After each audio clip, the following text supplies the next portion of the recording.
Hey, Tommy. Hey, Kevin. How are you? Master class on joinery. I love it. Well, everybody knows a miter when they do around a window or a door casing. They have a miter, and that's basically a butt joint where the two pieces go together, nice flat surface, whether it's this way, that way, or any angle in between. Not much to it. About as simple as you can get. Not much to it, but you can stiffen that joint up with a little bit of time and effort. You can do what is called a half lap joint. It takes a little bit of time to cut it, but it's strengthening that joint. Self-explanatory, right? You know, so half of the material goes away, and then the two halves lap on top of one another. And you can get as fancy as you want with that also. Again, time. What do you got there? This is a very old wet method of making draw boxes or boxes in general. You have a dado and a rabbet that goes together. And when they would make a draw box, let's say on a piece of furniture 100 years old, they would take some nails and put some finished nails through that, and that's going to last for a long time. And you can't pull that apart. As you get sort of more surfaces that you can glue and things intertwine with one another, you're picking up strength in those joints, right? Absolutely. The idea is as much glue surface as you can get, the better. End grain glue surface is not good. Side grain is better. Right. So here's a box joint. All right, you've also seen them in drawers and furniture and stuff like that.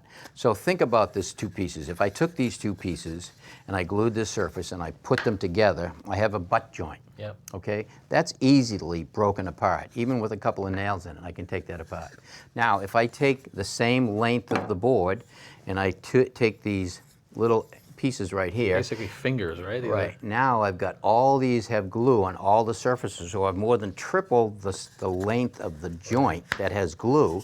That snaps together, and you have a real strong joint. Nice. All right. So different joints, but then different ways to make them. You got a whole bunch of tools here and mechanical fasteners. I guess we could call mechanical fasteners. Mechanical right? fasteners, sure. Dowels, they've been around for a long time.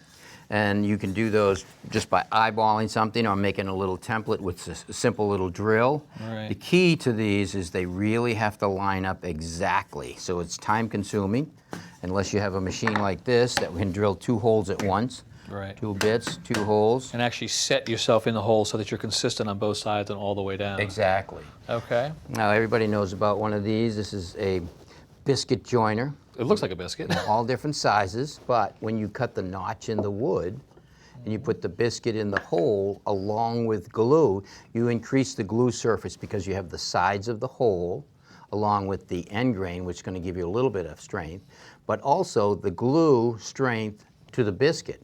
And when the two wet surfaces come together with the wood, it basically swells the wood, swells the biscuit, and it really holds it in that joint strong. And a lot of people use these things, you know, to help them with alignment as well, because they're going to bring those faces together perfectly. And that's nothing but a saw blade. You push it out, it cuts the size of the biscuit slot that you need, Right. and you just line it up. Okay. Now, here's another biscuit that's plastic. 2 parts. If you look at the edge of that, so watch. If I take this, pull that apart, all right? These actually go into a slot. Oh, yeah. And if you look at that slot, it's T-shaped at the top.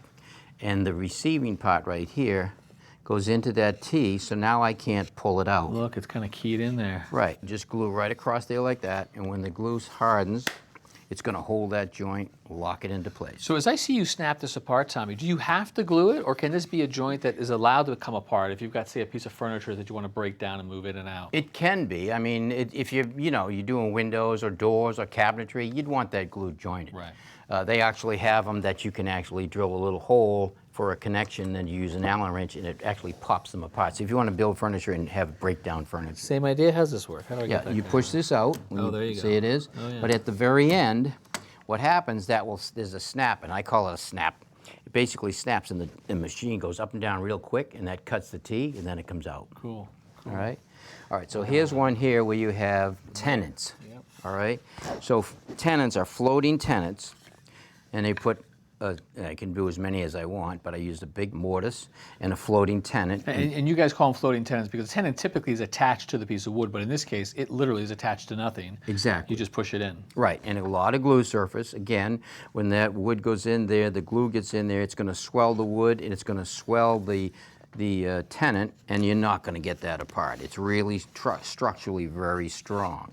And I actually use that, for example, on this little drawer or box side. So if I take this, to strengthen that, I have 2 little tenants in that joint, and that made that 45-degree miter much stronger. Can we see the cutter on that? And the cutter is basically a drill bit that goes back and forth like this, and it goes in the depth that you want it to go. And then the very popular pocket screw. Very popular pocket screw. You need a jig like this or even a small portable one.